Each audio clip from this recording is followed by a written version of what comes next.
is from the Middle East Institute at SOAS University in London. Thank you very much, Mr. Waghmar.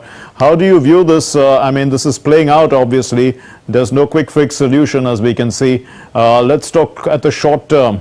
How do you think it's playing out?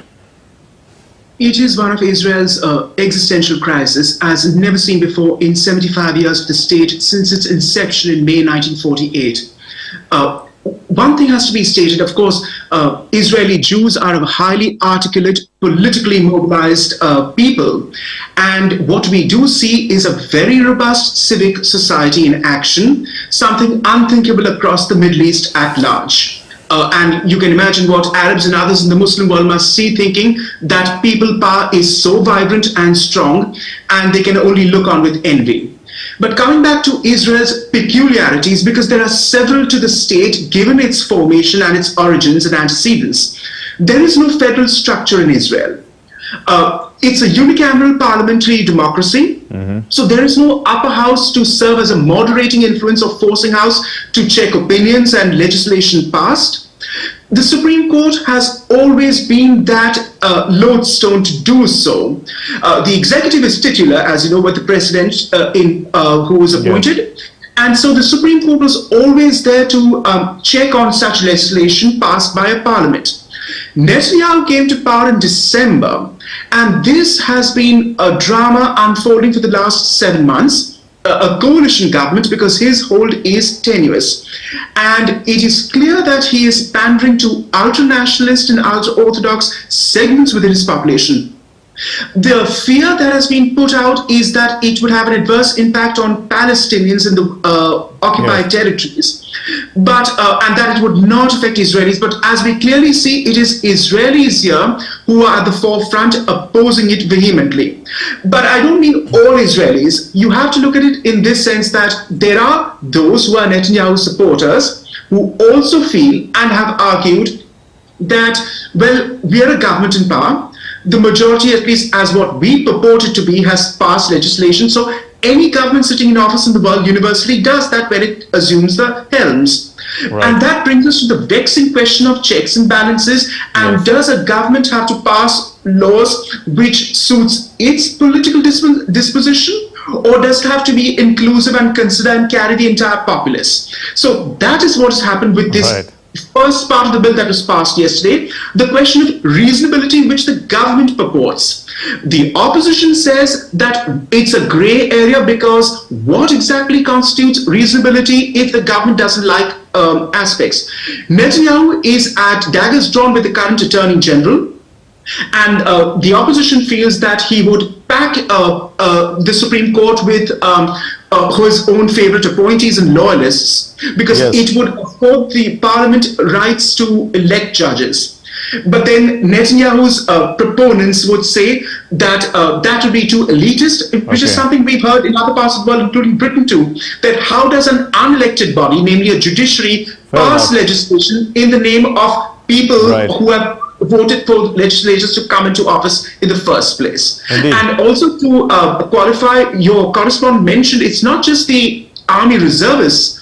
All three former chiefs of the army staff, Air Force, Navy and Army, have also exhorted current units to go on strike, including cyber warfare experts and elite crack military units have been exhorted to go on strikes, besides the medical association that we've just seen today. So, Mr. Waghmar, what you earlier did say was that Netanyahu has a tenuous hold on power.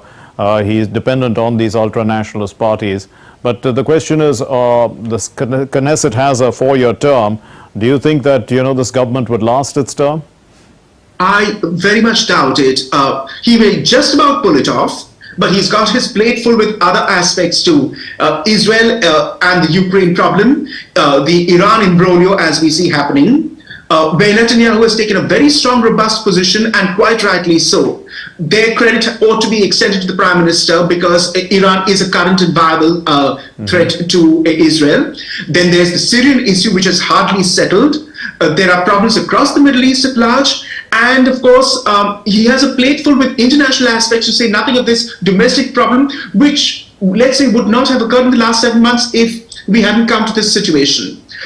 because he is enthralled to certain elements of his coalition, the ultranationalists and the ultra-orthodox. And again, to go back to the opponents, yes, within the liberal left coalition and the protesters that we see on the streets protesting with their feet, is that it's an all-male patriarchy which will pass legislation that may be detrimental to Jewish feminist rights and the like too. Fair enough.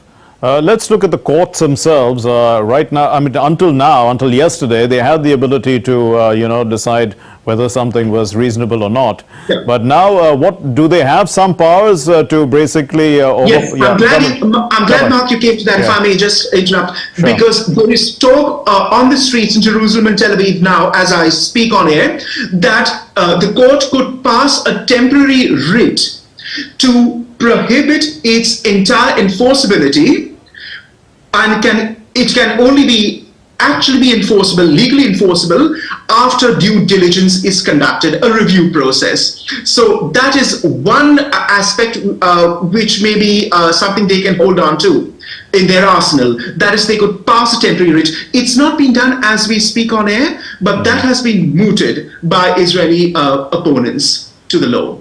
So you did mention about the feminists, and let's take, apart from that, the liberal view in Israel. Is it a growing community? I mean, or is it actually, if you look at Israel, would you say that, the conservatives or the ultra-conservatives are a dominant force? Israeli society is fractious at best because it is so politically articulate, and that goes back to Jewish intellectual wellsprings, and the way Jews have always been politically articulate and mobile. You have a plethora of opinions among in Jewish society and in a Jewish polity like Israel, ranging from the ultra-right to the ultra-hard left. Like hard left Jews who support Palestinians and the like, and not just hard left, but also on the left or the center left. They would not just speak for the Palestinians, but also for Israeli Arabs who are bona fide Israeli citizens, just like Jewish citizens, and who enjoy full rights. And the fear by those on the left is expressed for Israeli Arabs, but also for other minorities, like sexual minorities, like the queer community. That, as you have seen some of the rainbow flags in the protests too. That also brings across this so-called, if you will, rainbow coalition of all who hold and espouse progressive views, and even those who don't necessarily fall on the center-left or the left, but say the center-right or conservative views, not ultra-conservative views, who feel that too much power would be appropriated by the legislature, and that it is not becoming of a vibrant democracy like Israel to go down this path. So you say vibrant democracy, and is that the lesson? And the only genuine one in the Middle East at large. Yeah, that's right. Turkey has elections, but Turkey's elections are, it has always been a quasi-democracy with military coups over the last 70 years since Atatürk took power in the 30s. So Israel remains the only genuine democracy in the region, strictly speaking. So that leads me to the question about the relationship then with the Arab world under this kind of let's say, a stage of flux that's taking place in Israel right now? Well, as I mentioned at the outset, Arab populations must be looking on, and they must look on with not a little green envy as to how a vibrant society like this, in the midst of their... But they did have their Arab Spring way back in 2011, right? And what happened to that, pray tell? As we know the effects only too well, Tunisia is slipping into autocracy again. It already has. And across the rest of the Arab world, of course, there has been a blowback to it. It was an aborted movement at best. So we don't have representative governments there. And Iran is, of course, a democracy which is very highly qualified as a democracy, because elections are only allowed to those who are vetted to stand for office. None of this applies to Israel, which runs a democracy like India or Japan or elsewhere. So that's why in the Muslim world, they must be looking on and wondering, and they must be quietly and privately impressed by what they see as people power in true action. We leave it there. Thank you very much, Mr. Waghmar, Burzine Waghmar from London, from the Middle East Institute at SOAS University. Thanks for joining us. Thank you.